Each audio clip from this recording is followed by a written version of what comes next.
Greetings, ladies and gentlemen of the interwebs. We are back for something special this time. We are assuming control of the Star Wars property. Right at purchase. Yes, the year is 2012. Disney has just purchased Star Wars, and they have informed us, the lucky guys that we are, that we have been given control of Star Wars, and we get to do whatever the hell we want, whenever the hell we want, and however the hell we want. They might argue a little bit, but yes. we're not being unreasonable. But screw them. This is our vision. So what we're going to do is we're going to take what we've witnessed in the last 7 years or so, and we're going to adapt to it, and we're going to do things that we think would be better for the Star Wars universe. We're going to appreciate and use some hindsight. Yes. And so we hope that you will enjoy what we have for you. It might make you a little sad if you're on board with us that you'll never get some of this stuff. But like us. Sit back, enjoy, relax, and let's go through it. So, our first action as Lords of Star Wars would be to purge the EU, just like it happened in real life. We agree with that. With a caveat. I know that all you EU fans are going to be pissed at us, but with a caveat.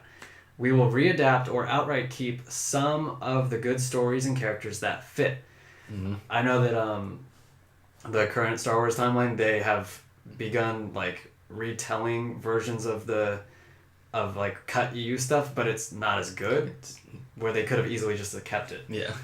So we will. Interesting. Yeah, we keep good stories that we think fit within the narrative. Like, for example, Knights of the Old Republic. That would still be canon for us.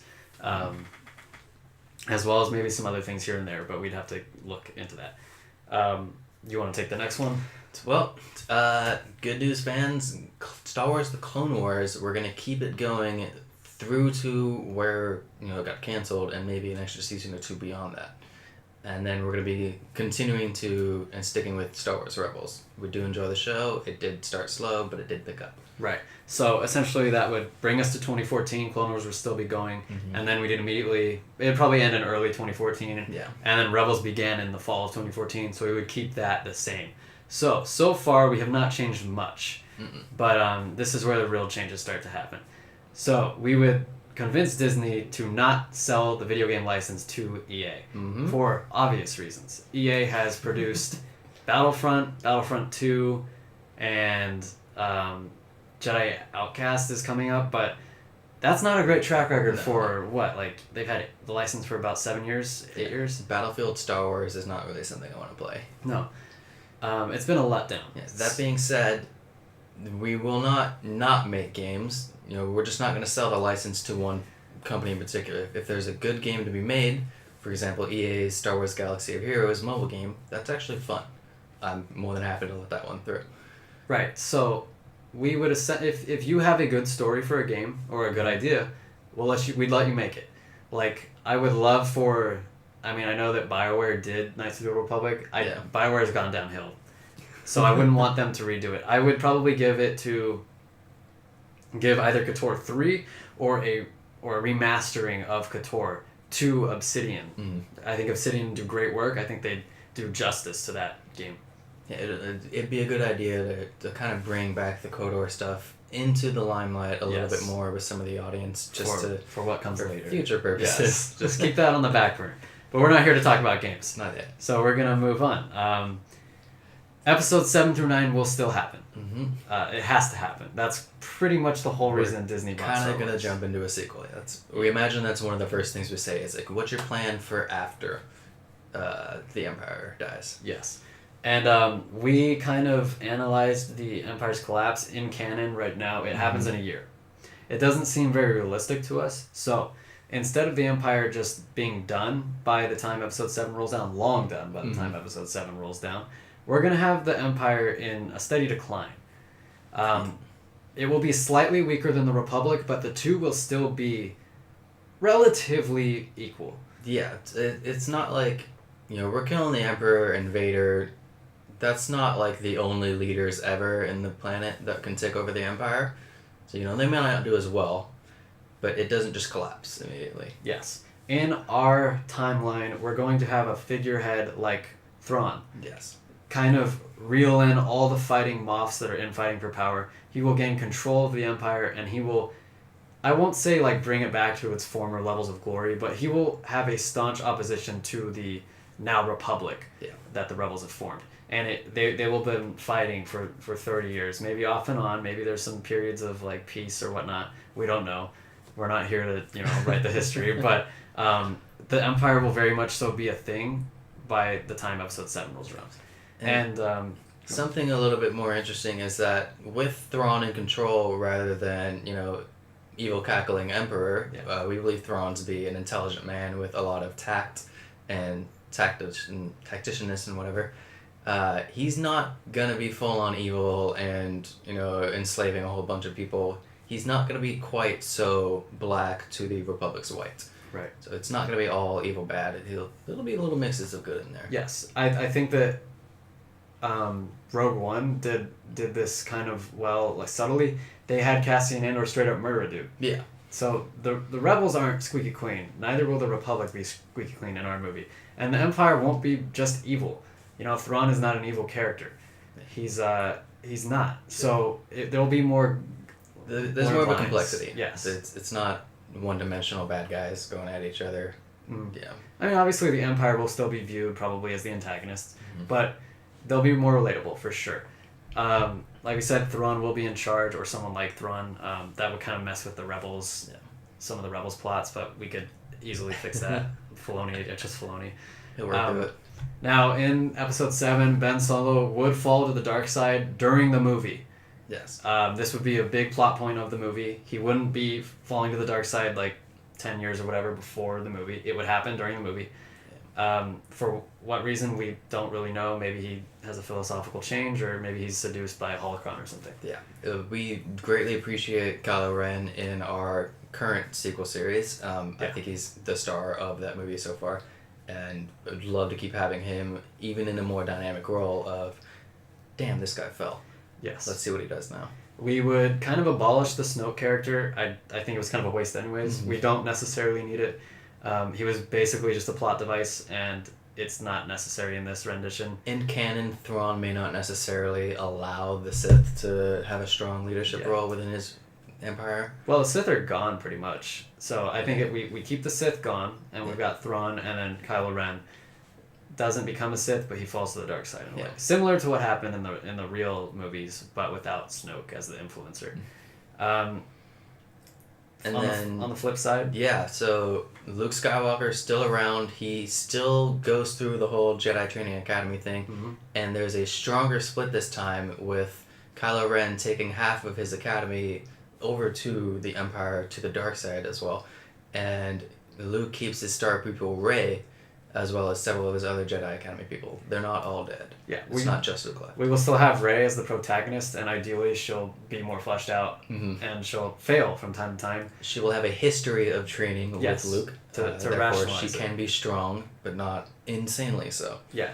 I think the line I used when we were planning this was that she would be similar to like Anakin in Episode 2 strong for a student, but not like Yoda on steroids where she's lifting up all these rocks like it's nothing. Like, pretty good. Could probably get a hand cut off. Yeah. I don't know that we're going to do that. Maybe a finger.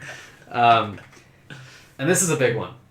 At some point during Episode 7, the big three originals will be on screen together, including Chewbacca, R2-D2, and C-3PO. They will all have a reunion because I know you could call it fan service, but it's justified. And people waited 30, 40 years for this, and we never got it in real life. And I just think that's unbelievable. Additionally, Han Solo can still be killed by Ben Solo. Yeah, you don't imagine Harrison Ford will still want to keep doing these movies, even in our fantasy timeline. Definitely not. But yeah, it can still be used to service Ben's falling to the dark side. So think of it. I like it. I think it would be even better in this sense because having Ben fall to the dark side slowly over the course of the film, you've got to assume that he will have scenes with Han Solo prior to that. So that will kind of establish their relationship organically on screen rather than just being told that they're father and son and then Han Solo gets killed by Ben Solo. Yeah, the betrayal we'll get to watch happen. Yes. And then the finality of him killing it will make it even more so. It'll be stronger than the death Absolutely. in the first film. And we would want this film to end with the Empire scoring a decisive victory over the Republic to end the first film, really giving you a gut punch. this is a bit controversial because in our reality, the rebels win, and it's like a feel good ending to bring you back to like A New Hope. Yeah, A New Hope they straight up won. Yeah. You know, like as far as we know, they're done, and then the sequels come out later. And like, oh wait, no, there's more. Yeah. But as you'll see in our as we go along, we're all about doing something different than what happened in real life. And this would be controversial, but I think it would become appreciated in time that we did something different than just carbon copying A New Hope and like shining it up a little bit. That isn't to say we hate A Force Awakens. It's not a bad movie, but it was a little bit too similar to A New Hope in my opinion. So after that film ends, we will obviously continue with an episode 8 and 9 over the next 4 years. We'll have those two films similar to how it plays out in real life. The scheduling will be the same, so we'd have A Force Awakens or whatever we would call it in 15, and then the next one in 17, and then the one after that in 19. Yeah. But between that, the first thing we will do is we will have a Vader miniseries where he hunts down Jedi. Oh yeah, and that will be sick. You know, maybe we can use the Starkiller storyline that was in The Force Unleashed #1 and 2, where he kills Shakti, and then the planet of Felucia starts to turn dark side because all the plants are alive, and maybe you can do something with that. But we can reuse old stories that have been in the EU in the previous times to make a very compelling TV show for the Darth Vader fans. Yes, and which is everybody. There is a comic series where Vader kind of just becomes Darth Vader and he's getting used to his suit and he has to build his lightsaber and all that. We could take influence from that. It could be Vader acclimating to his suit, him kind of understanding the ways of the dark side. It could be interesting, and it would work as a miniseries, and a lot of people would be into it. It would generate interest because Darth Vader is probably the most popular Star Wars character. Absolutely. So that would probably score us points with the fans. In addition, then the two films would happen with cohesion and the same story group. We would want a planned vision that would be executed as it should be, without...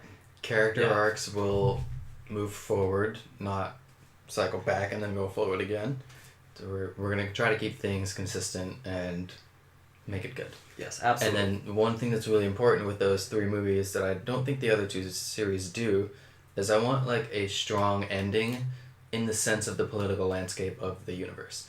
So if we see, say, the Empire falls, or the heads of the Empire fall, I want to see how that affects different nations, who takes up the power, and where the seeds of dissent may lay for the future.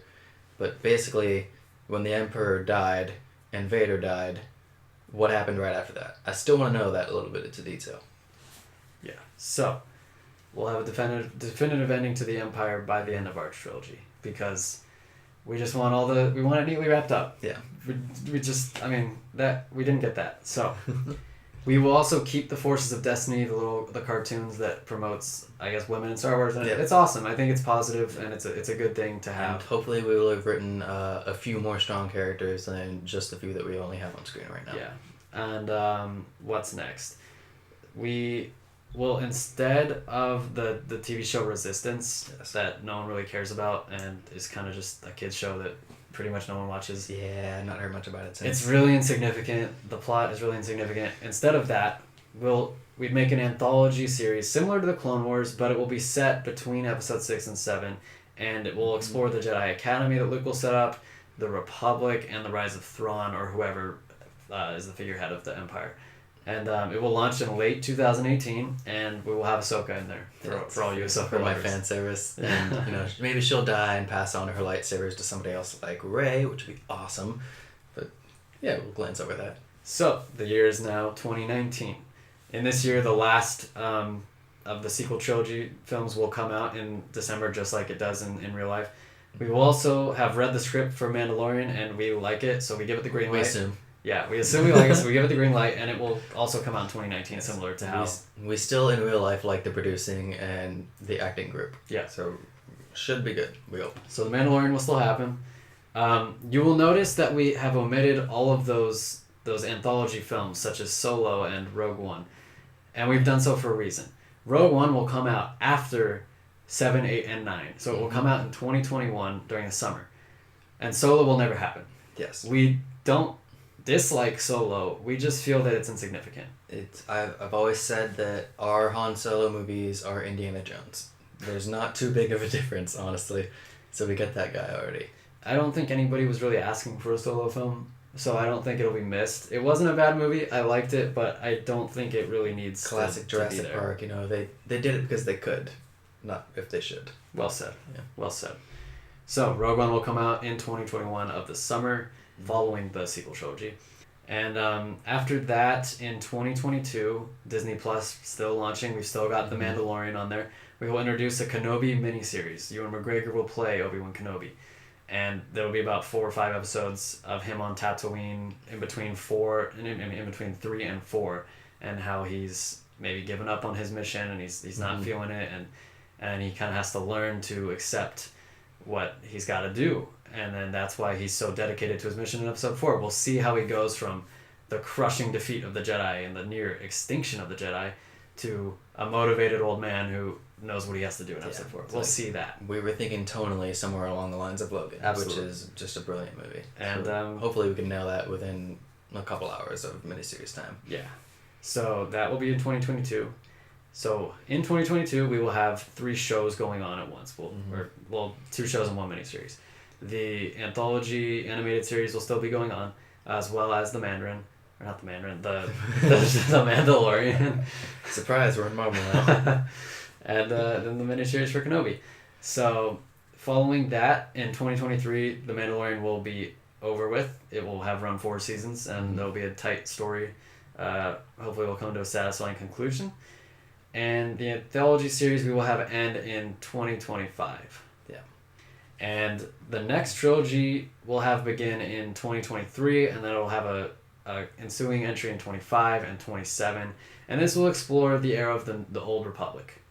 So that was why we kind of want to bring the Knights of the Old Republic back a little bit into the limelight, just to kind of get people familiar with the era. Yep. So there won't be a ton of old people going, who's this guy?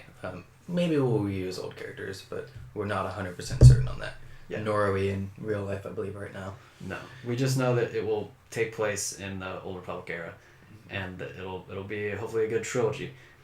And then post that, we're going to be releasing, say around 2027, a setup for a sequel. So somewhere after the 9th movie, we'll start to kind of bring an animated series with a few seasons to give you more information between the time of episodes 9 and whatever may take place in 10, which will happen in real life a little bit into the 2030s, maybe 35 or something. Yeah. Give ourselves a break for a while. So essentially, we'll put Star Wars on the back burner because we don't want people to get tired of it. Well, they've been doing it for 12 years previously before that. So yeah, Marvel gets their ending within Endgame right now. So that might be something we would take into account and then take a few years. Yeah, we that's a lot of Star Wars, folks, and we're gonna need a breather. So this animated series would effectively serve the same purpose that the Clone Wars did, where it's like the sole Star Wars property that's going on. So there you still have Star Wars for the Star Wars fans in some medium. Maybe we'll still have video games being released, books and comics, but we're not gonna have movies for a while or other TV shows. You're gonna kind of let the public recharge their interest in Star Wars, and then maybe like 2037, 2038, we'll start the sequel series. And Rey will be older, and if Kylo Ren survives, he'll be older, and we'll take our time. Yeah, we'll make sure it's good. That's the important. That's all what this is about. So all of this we think would make a more satisfying group of stories and movies and books and video games and TV shows for fans. I think this would effectively fix what we didn't get in real life. This would be a lot better. If you agree with us, let us know in the comments below. If you don't agree with us, let us know in the comments below. If you have any ideas for continuing on with, say we outlined our episode 7, you like our 8 and 9, you want to tell us what you think, let us know. Maybe what the Kodar series will be. Please engage. If you have any ideas for other trilogies, and set any time during Star Wars, let us know. We were having trouble coming up with one after the Old Republic. We wanted initially to have another trilogy, but we couldn't figure out what to make it. We were looking at the Rian Johnson series, like, what is he doing? Yeah, what is he? What's gonna go on right now? Broom Kid, man. He's gonna make that one with the Broom Kid. But that's gonna be it for us. we're gonna get out of here. This is now a 20-minute long video. Yep. But that is our layout of Star Wars. I'll probably put it up on the screen, the roadmap of it. And like we said, let us know what you think. Thank you for watching. Leave a like, subscribe if you want. It's totally up to you. The free world. Yeah, amen, brother. And I'll see you in the future. I'm Zach. I'm Jacob. Bye.